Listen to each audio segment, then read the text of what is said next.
Assalamualaikum warahmatullahi wabarakatuh. Kami dari kelompok 7 akan mempresentasikan tentang desain penilaian otentik kurikulum 2013 dan penilaian kurikulum merdeka. Saya Hilya Diol Abidah dan rekan saya Dina Ikmalia, NIM 23010311013. Saya Alvina Linimah, NIM 2301031101139. Yang pertama ada penilaian otentik kurikulum 2013. Penilaian otentik ini adalah salah satu karakteristik dari kurikulum 2013 yang menggambarkan prestasi belajar siswa sesuai kemampuan yang sebenarnya, tanpa bersifat parsial atau manipulatif. Menurut Sinambela, kurikulum 2013 ini adalah kebijakan baru pemerintah dalam pendidikan untuk menghadapi tantangan masa depan Indonesia. Kemendikbud menekankan bahwa kurikulum ini menggunakan pendekatan ilmiah dalam pembelajaran semua mata pelajaran atau tematik terpadu, dengan proses pengumpulan informasi dilakukan melalui penilaian otentik. Lalu dalam Newton Public School itu asesmen autentik itu juga bisa diartikan sebagai penilaian atas produk dan kinerja yang berhubungan dengan pengalaman kehidupan nyata peserta didik. Selanjutnya ada jenis-jenis penilaian dalam kurikulum 2013. Di dalam jenis-jenis penilaian dalam kurikulum ke-13 ini terdapat tujuan pembelajaran atau untuk pengajaran dan sasaran belajar yang digolongkan menjadi 3 ranah atau domain. Yang pertama ada ranah kognitif. Ranah kognitif ini berkaitan dengan kemampuan berpikir, penalaran, dan pemahaman pengetahuan. Ranah kognitif ini juga mencakup segala hal yang berhubungan dengan aktivitas otak dalam memperoleh, mengolah, menyimpan, dan mengingat informasi.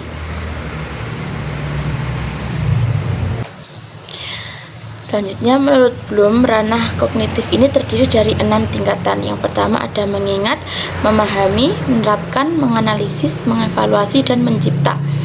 Mengingat ini adalah mengingat dan atau remembering ini itu maksudnya adalah mengenali dan mengingat fakta dasar. Yang kedua ada memahami atau understanding, yang dimana memahami ini kita bisa memahami tentang adanya menjelaskan ide atau konsep. Yang ketiga ada menerapkan. Menerapkan ini kita bisa menerapkan untuk menggunakan informasi dalam situasi baru. Yang selanjutnya ada menganalisis atau analyzing, yaitu kita bisa menganalisis untuk memecahkan informasi menjadi bagian-bagian untuk memahami struktur. Mengevaluasi atau evaluating itu kita bisa untuk mengevaluasi untuk membuat penilaian berdasarkan kriteria tersebut. Dan yang terakhir itu mencipta atau creating, itu kita bisa menciptakan untuk menyusun elemen untuk berbentuk struktur yang baru. Yang kedua ada ranah afektif. Ranah afektif ini ranah itu sendiri yaitu adalah ranah yang berkaitan dengan sikap, emosi, nilai, dan iman seseorang terhadap sesuatu, yang dimana ranah ini itu melibatkan bagaimana seseorang itu merespon secara emosional dan bagaimana mereka itu menganalisasi nilai atau norma. Nah, di dalam ranah afektif ini kita tuh juga bisa dapat melihat tingkatannya melalui penerimaan, menanggapi, penghargaan, pengorganisasian, dan juga karakterisasi. Yang ketiga ada ranah psikomotorik. Ranah psikomotorik ini itu biasanya itu dia berhubungan dengan keterampilan fisik atau motorik, yaitu kemampuan untuk melakukan aktivitas yang membutuhkan koordinasi antara pikiran dan gerakan tubuh. Nah, di dalam ranah psikomotorik ini itu juga ada beberapa level dan ranah psikomotorik menurut Dev. Yang pertama itu ada imitasi atau dia itu bisa meniru tindakan yang biasa diamati. Yang kedua ada manipulasi. Manipulasi ini dia itu bisa melakukan tindakan berdasarkan instruksi atau arahan. Yang ketiga ada presisi. Presisi ini itu melakukan aktivitas dengan akurasi dan tanpa bantuan.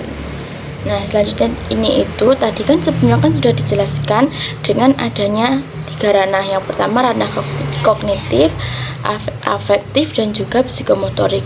Nah, di dalam 3 ranah ini itu juga ada yang dimasukkan ke dalam kurikulum K13. Nah, di dalamnya itu dimasukkan adanya 4 atau 4 kompetensi. Yang pertama itu ada penilaian sikap atau sikap spiritual. Nah, sikap spiritual ini dimaksudkan sebagai penilaian terhadap perilaku peserta didik dalam proses pembelajaran, kegiatan kurikuler maupun ekstrakurikuler. Nah, penilaian sikap ini itu meliputi spiritual dan sosial. Lalu penilaian sikap itu juga memiliki karakteristik yang berbeda dari penilaian pengetahuan dan juga keterampilan, sehingga teknik penilaian yang digunakan itu juga berbeda. Lalu penilaian sikap itu lebih ditujukan untuk membina perilaku sesuai budi pekerti dalam rangka pembentukan karakter peserta didik sesuai dengan proses pembelajaran. Nah, itu tuh di dalam penilaian sikap itu ada sikap spiritual, yang biasanya itu sikap spiritual itu contohnya seperti ketaatan beribadah, berperilaku syukur, berdoa sebelum dan sesudah melakukan kegiatan, dan juga ada toleransi dalam beribadah. Selanjutnya itu ada sikap sosial. Sikap sosial ini tuh biasanya juga terkait dengan pembentukan siswa yang berakhlak mulia, mandiri, demokratis, dan bertanggung jawab. Sikap sosial ini tuh juga merupakan kesadaran individu yang menentukan perbuatan yang nyata dan yang berulang-ulang terhadap objek sosial. Kan kita dari kecil itu juga biasanya itu juga sudah diajarkan dengan adanya sopan santun, akhlak mulia, mandiri, dan juga tanggung jawab. Nah, dalam sikap sosial ini itu banyak orang dalam kelompok. Jadi yang menandai ada sikap sosial itu biasanya ada subjek orang-orang dalam berkelompok, terus adanya dinyatakan atau dilakukan berulang-ulang. Dalam K13 ini tuh sikap sosial itu menyebutkan bahwa sikap sosial terdiri sikap jujur, disiplin, tanggung jawab, toleran, gotong royong, santun, dan percaya diri dalam berinteraksi di lingkungan sosial. Seperti sikap sosial itu biasanya juga dilakukan dengan keluarga, teman, guru, dan tetangganya dalam jangkauan pergaulan dan keberadaannya. Yang ketiga ada pengetahuan. Nah, pengetahuan ini itu terdapat di KI 3. Penilaian pengetahuan ini dilakukan dengan cara mengukur penugasan peserta didik yang mencakup pengetahuan faktual, konseptual, dan juga prosedural. Dalam berbagai tingkatan proses berpikir, penilaian dalam proses pembelajaran ini itu juga berfungsi sebagai alat untuk mendeteksi kesulitan belajar atau assessment as learning. Dalam penilaian sebagai proses pembelajaran atau assessment for learning dan penilaian. Contohnya itu penilaian pengetahuan ini dilakukan secara berkesinambungan dan otentik. Biasanya itu pengetahuan ini digunakan berbagai teknik seperti tes tulis, lisan, dan penugasan. Biasanya itu pengetahuannya itu bisa dilakukan melalui pekerjaan rumah, terus penilaian tengah semester ataupun juga penilaian akhir semester. Yang keempat ada keterampilan. Keterampilan ini dilakukan dengan mengidentifikasi karakteristik kompetensi dasar aspek keterampilan untuk menentukan teknik penilaian yang sesuai. Nah, itu tuh tidak semua kompetensi dasar dapat diukur dengan penilaian kinerja, penilaian proyek, atau portofolio.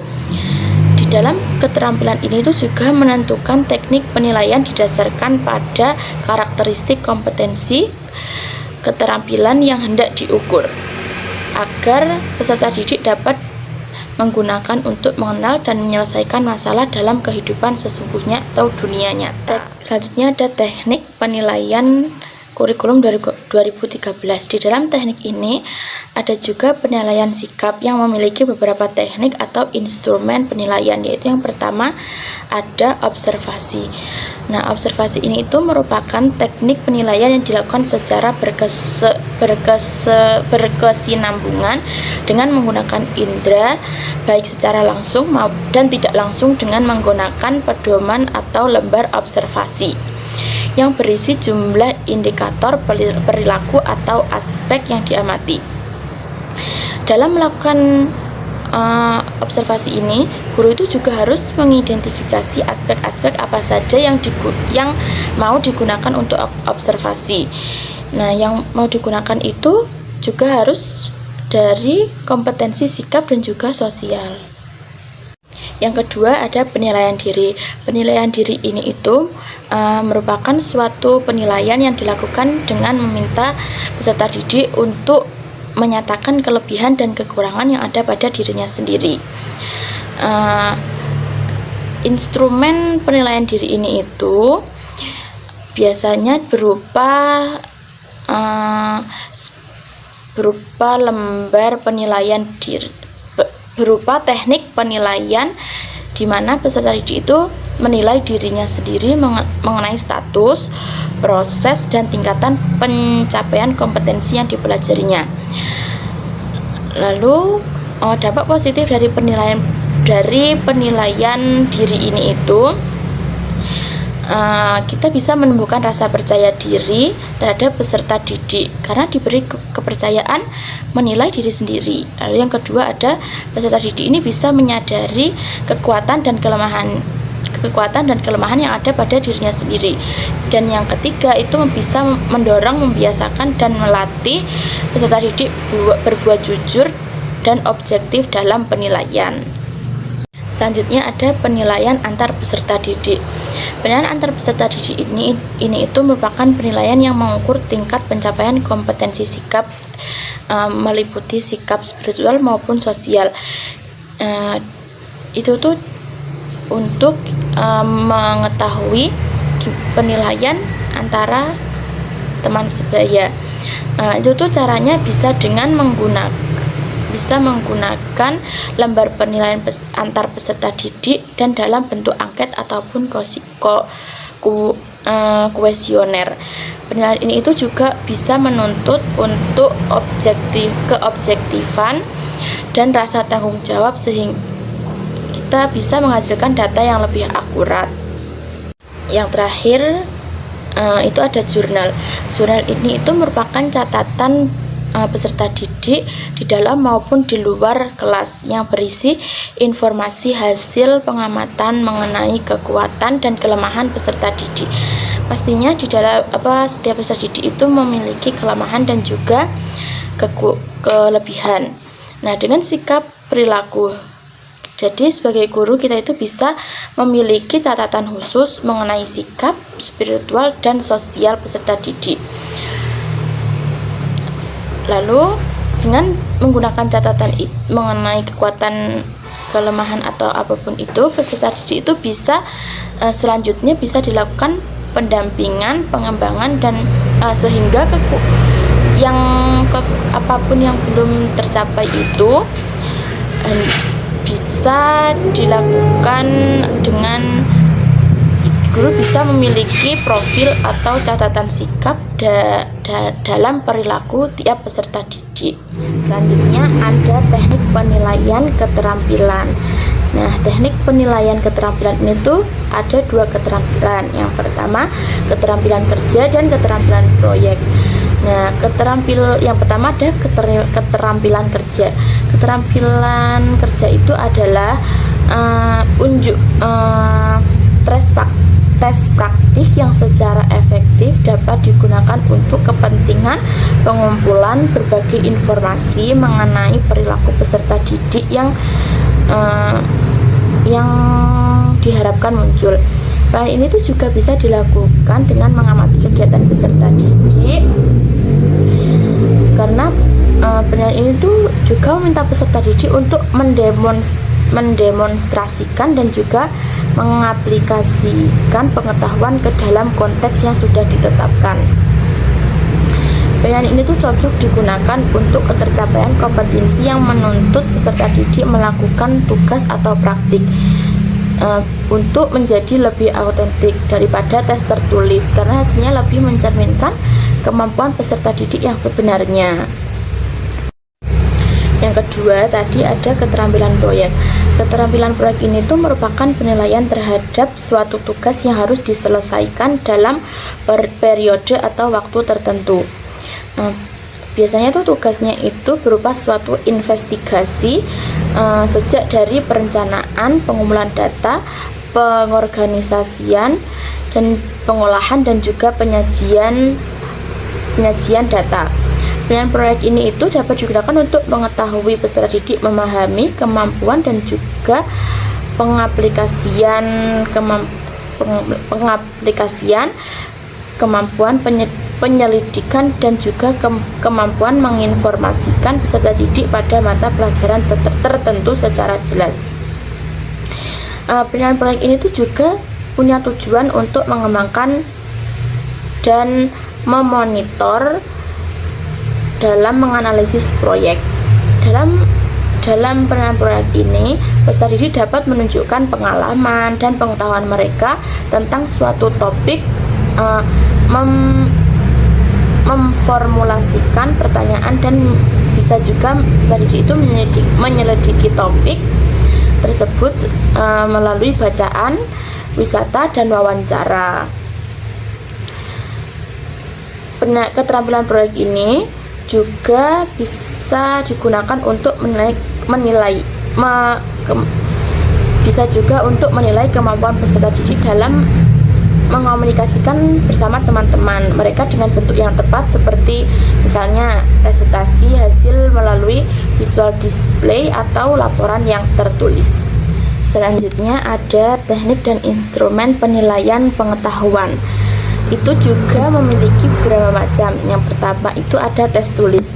Nah, tes tulis ini itu merupakan tes yang dimana itu diberikan soal dan jawaban kepada peserta didik dalam bentuk tulisan. Peserta didik itu harus menjawab dengan memberikan jawaban yang tepat, tetapi dapat juga dalam bentuk lain yang seperti memberi tanda, mewarnai, menggambar, dan lainnya sebagai bentuk tes tertulis pilihan ganda, isian, benar salah, menjodohkan, dan uraian. Lalu yang kedua ada tes lisan. Tes lisan ini itu tes yang pelaksanaannya itu dilakukan secara langsung atau face to face antara pendidik dan juga peserta didik. Menurut Toha, tes lisan ini adalah kategori tes verbal, yang dimana tes dimana soal dan jawabannya diberikan secara langsung oleh peserta didik. Lalu tes lisan ini tuh merupakan pertanyaan-pertanyaan yang diberikan kepada pendidik secara lisan dan peserta didik untuk peserta didik itu merespon pertanyaan tersebut secara lisan pada saat proses pembelajaran berlangsung. Nah, tes lisan ini tuh juga terdiri dari tes lisan bebas dan juga tes lisan berpedoman. Tes lisan bebas ini tuh kita bisa menjawab luas sekali. Kalau tes lisan berpedoman itu jawabannya hanya yang dengan terpacu dengan soal tersebut. Lalu selain bertujuannya untuk mengecek penugasan pengetahuan, peserta didik ini juga bisa tes lisan itu bisa digunakan untuk memperbaikan pembelajaran. Tes lisan ini juga bisa menumbuhkan sikap berani berpendapat, percaya diri, dan kemampuan berkomunikasi secara efektif. Yang terakhir dalam instrumen penilaian pengetahuan itu ada penugasan. Penugasan ini adalah pemberian tugas kepada peserta didik untuk mengukur atau memfasilitasi peserta didik memperoleh atau meningkatkan pengetahuan. Penugasan ini itu bisa untuk mengukur pengetahuan yang dilakukan setelah proses pembelajaran. Dan juga penugasan ini itu bisa meningkatkan pengetahuan yang diberikan sebelum dan selama proses pembelajaran. Selanjutnya adalah penilaian kurikulum merdeka. Yang pertama, konsep penilaian kurikulum merdeka. Kurikulum merdeka ini merupakan kurikulum pembaruan dari kurikulum sebelumnya yang bertujuan untuk memberikan pembelajaran yang lebih fleksibel dan sesuai dengan kebutuhan zaman. Dalam kurikulum ini, pendidik diberi kebebasan untuk memilih metode dan materi ajar yang sesuai dengan minat, bakat, dan kemampuan peserta didik. Dalam kurikulum ini, peserta didik diharuskan untuk dapat mengembangkan kemampuan abad 21, yaitu critical thinking, creativity, collaboration, dan communication. Pembelajaran di kurikulum merdeka ini lebih berfokus pada penguatan karakter, keterampilan sosial, pengembangan kreativitas. Dan dalam kurikulum merdeka ini, kegiatan belajarnya tidak terburu-buru, lebih bermakna, menyenangkan, dan terhubung dengan kehidupan nyata peserta didik. Serta rancangan pembelajaran dapat diubah sewaktu-waktu sesuai dengan kondisi dan kebutuhan peserta didik. Kemudian sumber belajar bisa berasal dari lingkungan sekitar atau teknologi seperti video pembelajaran atau buku elektronik. Dalam kurikulum merdeka ini, penilaiannya menggunakan beberapa instrumen seperti proyek, portofolio, penilaian diri, atau teman sebaya. Dengan kurikulum merdeka, peserta didik diharapkan menjadi pribadi yang mandiri, kreatif, berkarakter, dan siap menghadapi tantangan dunia nyata. Jadi, penilaian dalam kurikulum merdeka ini adalah proses evaluasi yang digunakan untuk memahami dan mengukur perkembangan peserta didik yang secara menyeluruh, yang mencakup aspek kognitif, afektif, dan psikomotorik, serta berfokus pada pembelajaran adaptif dan berpusat pada peserta didik. Penilaian ini tidak hanya digunakan untuk mengukur prestasi peserta didik, tetapi juga sebagai sarana untuk mendorong pengembangan diri peserta didik dan membantu mereka mengembangkan potensi secara maksimal. Kemudian penilaian dalam kurikulum merdeka menggunakan berbagai instrumen seperti penilaian berbasis proyek, penilaian portofolio, dan penilaian diri dan sejawat. Yang pertama, penilaian berbasis proyek. Penilaian ini mendorong siswa untuk mengembangkan keterampilan sosial dan komunikasinya, karena dalam penilaian ini peserta didik diharuskan untuk bekerja kelompok bersama dengan temannya, kemudian berdiskusi dan mempresentasikan hasil temuannya di depan kelas. Kemudian yang kedua adalah penilaian portofolio. Penilaian portofolio ini adalah kumpulan dari hasil belajar peserta didik yang menggambarkan perkembangan mereka dari waktu ke waktu. Penilaian portofolio ini memberikan gambaran lebih mengenai pemahaman dan kemampuan peserta didik. Portofolio ini berisi berbagai dokumen dan produk yang menunjukkan perkembangan siswa, mulai dari proyek, tugas-tugas, kemudian refleksi pribadi, atau laporan yang dilakukan oleh peserta didik. Dengan kata lain, portofolio ini adalah tempat yang memungkinkan peserta didik untuk menyimpan dan mengorganisasikan hasil karya mereka dalam berbagai bentuk. Penilaian portofolio ini memiliki keuntungan utama, yaitu yang pertama, memungkinkan evaluasi yang lebih komprehensif terhadap kemampuan peserta didik, dan yang kedua, memberikan kesempatan kepada peserta didik untuk merefleksikan diri sendiri. Namun, penilaian portofolio ini juga memiliki tantangan, yaitu penyusunan penilaian portofolio itu sendiri. Penilaian portofolio agar berjalan dengan baik perlu ada rubrik penilaian yang jelas dan terstruktur. Kemudian yang ketiga adalah penilaian diri dan sejawat.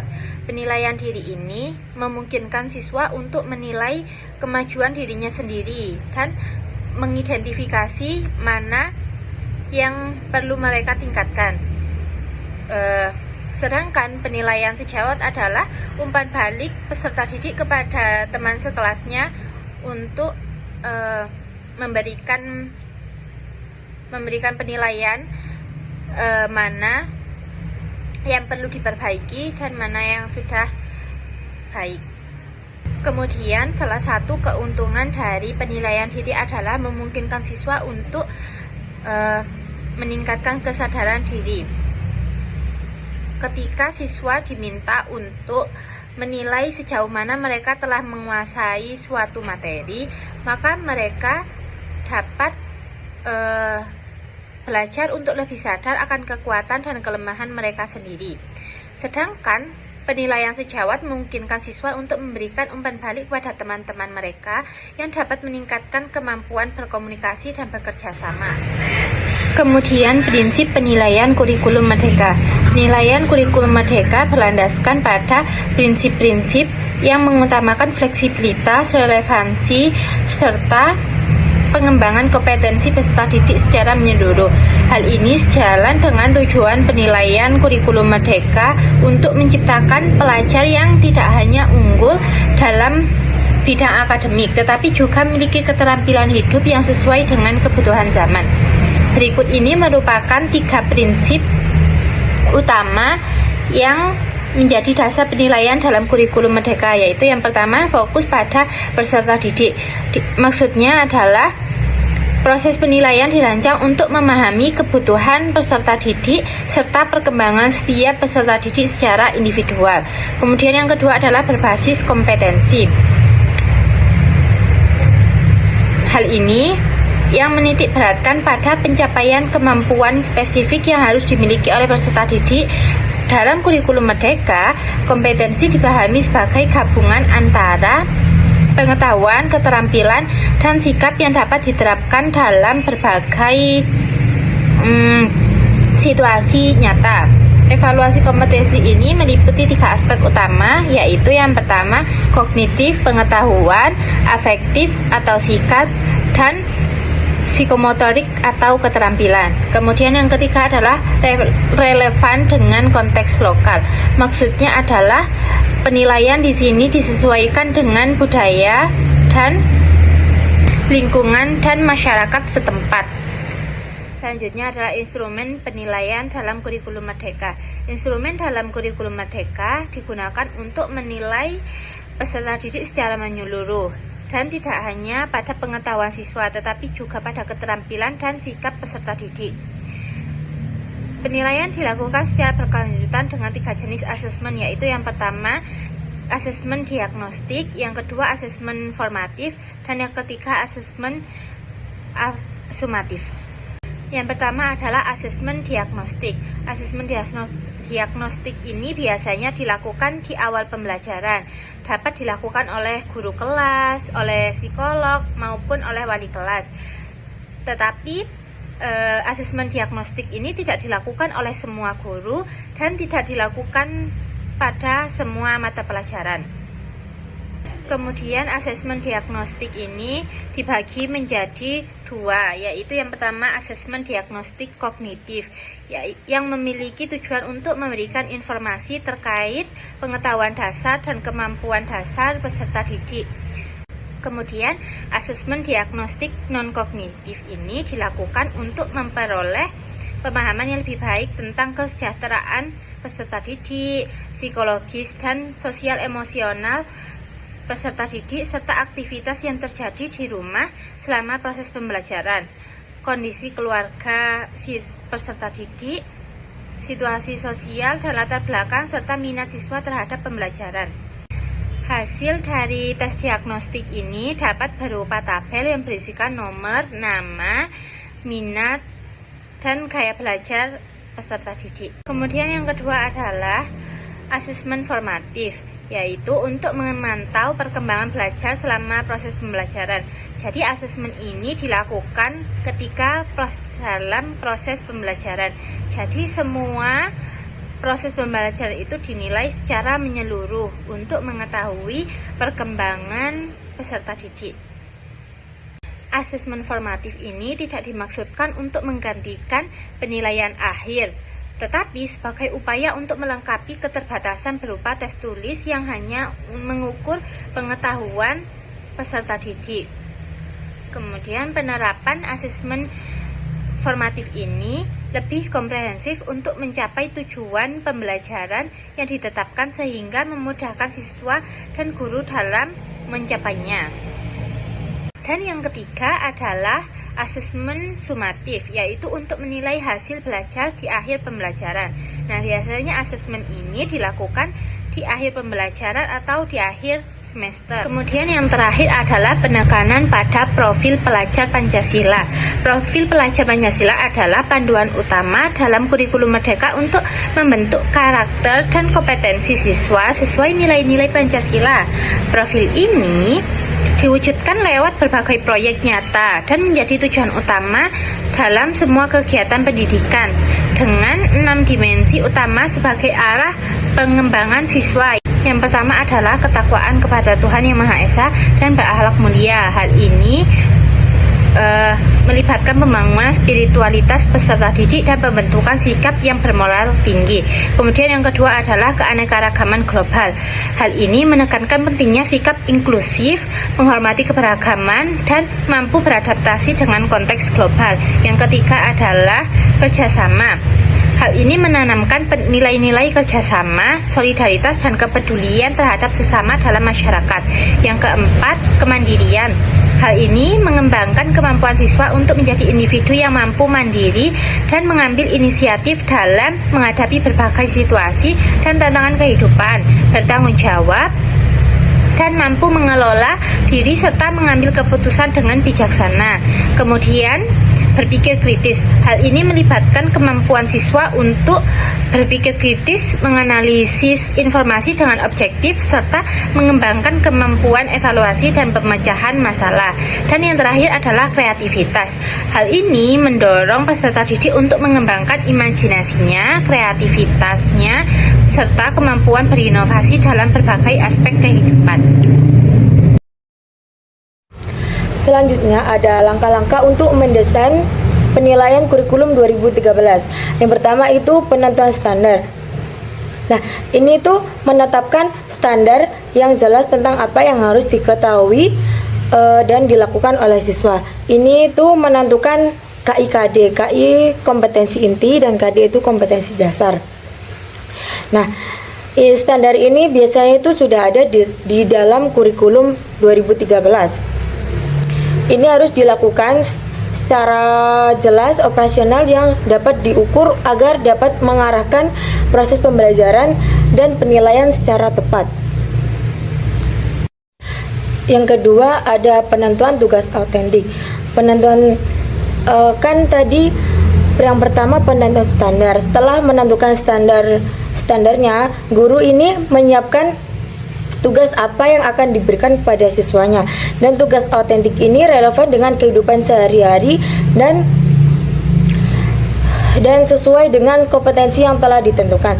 Tugas autentik ini bertujuan untuk mengukur kemampuan siswa secara sosial, sikap maupun pengetahuan dan keterampilannya. Yang ketiga ada penentuan aspek dan kriteria penilaian. Nah, setelah tadi menentukan penentuan standar dan penentuan tugas autentik, lalu guru itu menyiapkan kriteria penilaian. Nah, aspek-aspek apa saja yang akan dinilai dari tugas autentik ini, misalnya itu aspek pengetahuan, keterampilan, dan sikap. Kemudian dibuat kriteria penilaian yang rinci dan jelas untuk setiap aspeknya. Kriteria ini biasanya menggunakan indikator ketercapaian kompetensi yang spesifik dan terukur.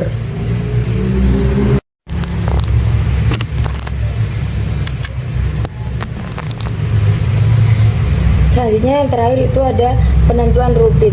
Nah, penentuan rubrik dalam desain kurikulum 2013 ini merupakan proses sistematis yang dimulai dari penentuan tujuan pembelajaran, kriteria, skala, hingga deskripsi penilaian. Nah, rubrik yang baik akan mendukung pelaksanaan pembelajaran yang efektif dan penilaian yang adil, serta juga mendorong peningkatan kualitas belajar peserta didik sesuai dengan prinsip kurikulum 2013.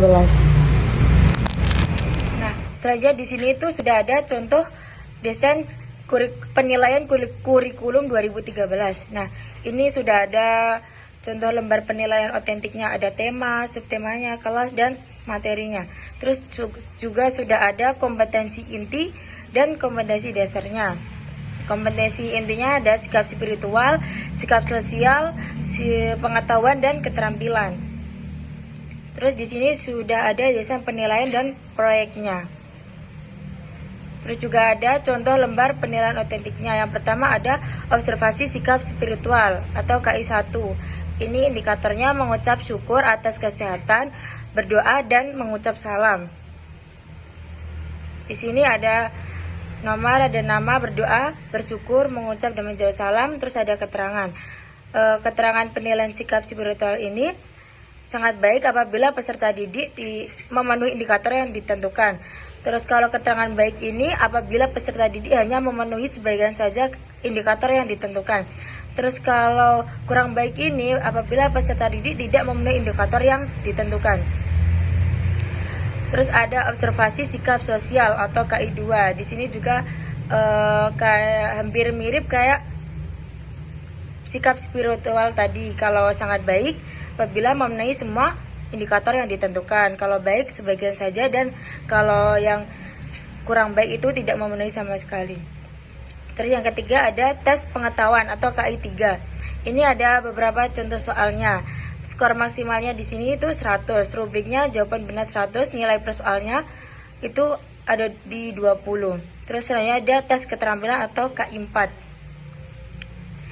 Di sini aspek yang dinilai itu ada nilai dan kesadaran, terus ada posisi tubuh saat menangkap, terus ada teknik melempar bola dan penggunaan kedua tangan, lalu ada kerjasama dengan teman. Nah, selanjutnya di sini itu sudah ada contoh desain penilaian kurikulum 2013. Nah, ini sudah ada contoh lembar penilaian otentiknya, ada tema, subtemanya, kelas, dan materinya. Terus juga sudah ada kompetensi inti dan kompetensi dasarnya. Selanjutnya ada langkah-langkah untuk mendesain kurikulum merdeka. Yang pertama itu ada memahami CP dan TP. Nah, CP itu disusun dalam bentuk narasi yang komprehensif dan menjadi acuan utama dalam merancang pembelajaran. Sedangkan TP ini disusun secara sistematis dan logis agar pembelajaran ini berjalan secara terarah dan terukur. Nah, memahami CP dan TP ini penting agar proses pembelajaran ini berpusat pada siswa dan sesuai dengan kebutuhan serta perkembangan peserta didik itu. Yang kedua ini ada menentukan aspek yang akan dinilai. Nah, menentukan aspek ini di dalam kurikulum merdeka ini ada 3 aspek. Yang pertama itu aspek kognitif, yaitu aspek pengetahuan. Terus ada aspek afektif itu sikap, dan psikomotorik itu keterampilan. Nah, menentukan menilai aspek di sini itu sangat penting juga untuk mencerminkan kemampuan dan pencapaian siswa ini. Bukan hanya pada aspek pengetahuannya saja, siswa ini juga bisa dilihat dari aspek keterampilan dan kriterianya.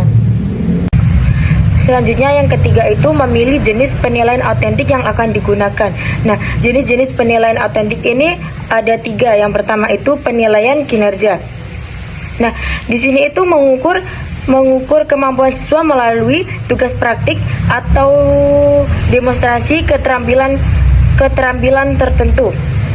Nah, selanjutnya yang kedua itu ada penilaian proyek. Nah, di sini itu siswa diminta untuk menyelesaikan suatu proyek yang membutuhkan pemahaman mendalam atau yang lebih luas dan keterampilan kolaboratif. Terus yang selanjutnya itu ada portofolio. Nah, ini tuh kumpulan karya siswa selama proses pembelajaran yang menunjukkan perkembangan siswa ini dalam kesehariannya.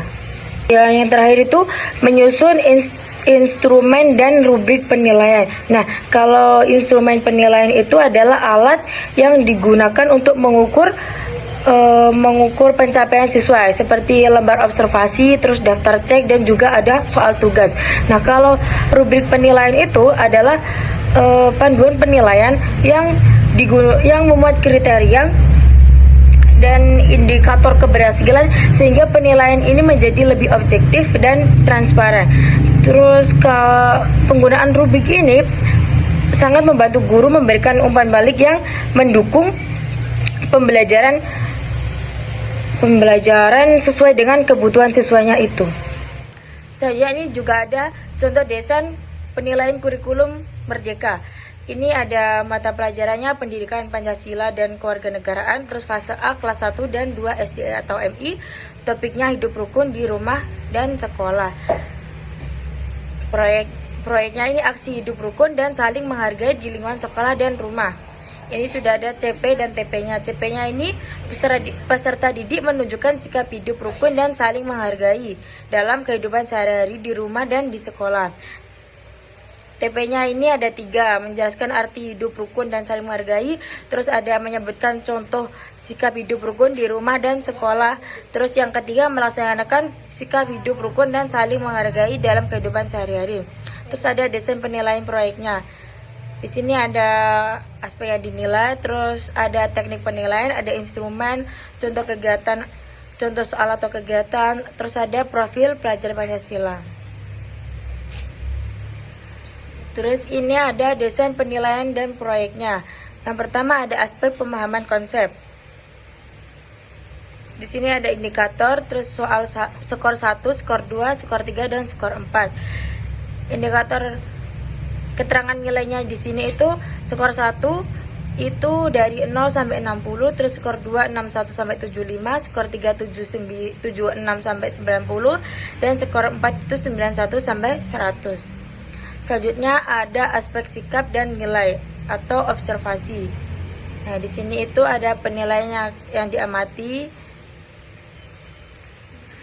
Terus apabila itu dilakukan itu dijawab, itu di bawah keterangan ya, dan apabila tidak dikerjakan itu di bawah penilaian tidak. Terus di sini ada catatan pendidik. Terus ada aspek keterampilan atau unjuk kerja. Di sini tadi juga ada kriteria dan skor 1, skor 2, skor 3 dan skor 4. Keterangan nilainya juga sama kayak tadi, ada skor 1 itu 0 sampai 60, skor 2-nya ini 61 sampai 75, skor 3-nya 76 sampai 90 dan skor 4-nya ini 91 sampai 100. Terus yang keempat ada aspek penilaian proyek atau portofolio. Di sini ada aspek skor 1, skor 2, skor 3, skor 4. Aspeknya ini ada 4 juga. Yang pertama keterlibatan peserta didik dalam proyek. Yang kedua kualitas laporan atau dokumentasi. Yang ketiga ini refleksi diri, menyampaikan pengalaman dan pembelajarannya. Yang keempat ini kerjasama dalam kelompok. Keterangan nilainya juga sama, skor 1-nya itu 0 sampai 60, skor 2-nya 61 sampai 75, skor 3-nya ini 76 sampai 90 dan skor 4-nya ini 91 sampai 100. Yang pertama itu ada kekurangan pada biaya. Nah, penilaian autentik ini membutuhkan biaya yang sangat besar karena dalam penilaian autentik ini memerlukan lebih banyak waktu, tenaga maupun sumber daya untuk dirancang, dilaksanakan dan dinilai. Terus yang kedua ini ada keandalan dan validitas. Nah,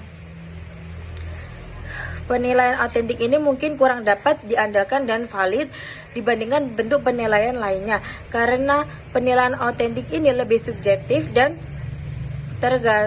tergantung pada interpretasi guru. Selanjutnya yang ketiga ini ada pelatihan guru. Nah, guru yang menggunakan penilaian autentik ini memerlukan pelatihan tambahan dan profesionalisme, karena penilaian autentik ini memerlukan keterampilan dan pengetahuan khusus untuk dirancang, dilaksanakan, dan dinilai. Selanjutnya yang keempat ini ada kegunaan bagi pembuat kebijakan.